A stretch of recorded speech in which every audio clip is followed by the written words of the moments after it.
Friends, మీకు ఈ video నచ్చితే లైక్ చేయండి, సబ్స్క్రైబ్ చేయండి.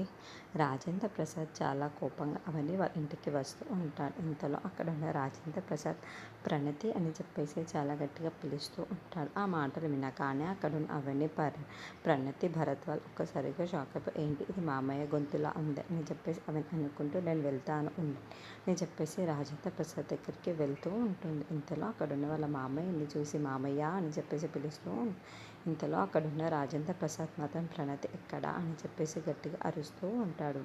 ఇంతలో ప్రణతి లోపల నుండి బయటికి వస్తూ ఉంటుంది. అది చూడగానే అక్కడున్న రాజేంద్ర ప్రసాద్ చాలా కోపంగా, మీలాంటి కూతురు ఏ తల్లిదండ్రులకి పుట్టకూడదు, పరువు తీయడానికే కదా నువ్వు పుట్టావు మాకు అని చెప్పేసి అంటాడు. ఆ మాటలు వినగానే అక్కడున్న వాళ్ళందరూ ఒక్కసారిగా షాక్ అయిపోయి రాజేంద్ర ప్రసాద్ని అలా చూస్తూ ఉండిపోతాడు. ఇంతలో అక్కడున్న రాజేంద్ర ప్రసాద్ మాత్రం, అవును, మా ఇద్దరి పరువు తీయడానికి, మా ఇంటి పరువు తీయడానికే నువ్వు మాకు పుట్టావు, ఇలాంటిది బ్రతకూడదు అని చెప్పేసి తన దగ్గర ఉన్న రివాల్వర్ని తీసి ప్రణతికి గురి పెడుతూ ఉంటాడు. అది చూడగానే అక్కడ ఉన్న వాళ్ళందరూ ఒక్కసారిగా షాక్ అయిపోయి రాజేంద్ర ప్రసాద్ని అలా చూస్తూ ఉండిపోతారు. ఇంతలో అక్కడున్న ప్రణతి మాత్రం చాలా భయపడిపోతూ ఉంటుంది.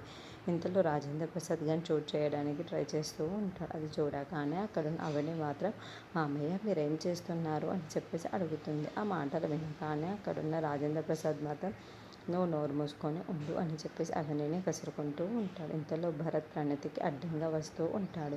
అది చూడగానే అక్కడున్న అవని ఎక్కడ వీళ్ళిద్దరు తగులుతుందో అని చెప్పేసి అవని వాళ్ళిద్దరికి అడ్డంగా వస్తూ ఉంటుంది. ఇంతలో అక్కడున్న రాజేంద్ర ప్రసాద్ గన్ షూట్ చేస్తూ ఉంటాడు. ఆ బుల్లెట్ నేరుగా వెళ్ళి అవనికి తగులుతూ ఉంటుంది.